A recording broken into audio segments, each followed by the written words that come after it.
بسم اللہ الرحمن الرحیم۔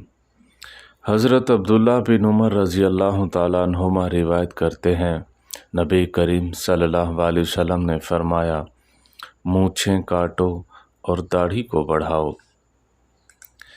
حضرت ابو ہریرہ رضی اللہ تعالیٰ عنہ کہتے ہیں کہ رسول اللہ صلی اللہ علیہ وسلم نے فرمایا، تم میں سے کسی کے برتن میں کتا منہ ڈال جائے تو اس میں اسے بہا دے، پھر اسے 7 مرتبہ دھو ڈالے، برتن پاک صاف ہو جائے گا۔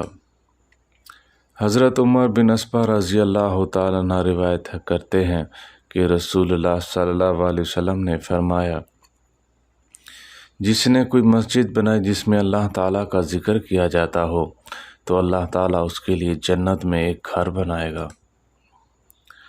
ام المؤمنین سیدہ عائشہ صدیقہ رضی اللہ تعالی عنہا اور ابن عباس رضی اللہ تعالی عنہم کہتے ہیں کہ رسول اللہ صلی اللہ علیہ وسلم کی وفات کا وقت جب قریب آیا تو آپ صلی اللہ علیہ وسلم اپنے چہرے مبارک پر چادر ڈالتے اور جب دم گھٹنے لگتا تو چادر اپنے چہرے مبارک سے ہٹا لیتے تھے۔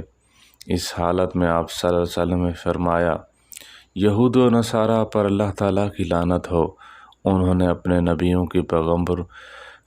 کی قبروں کو سجدہ گاہ بنا لیا ہے۔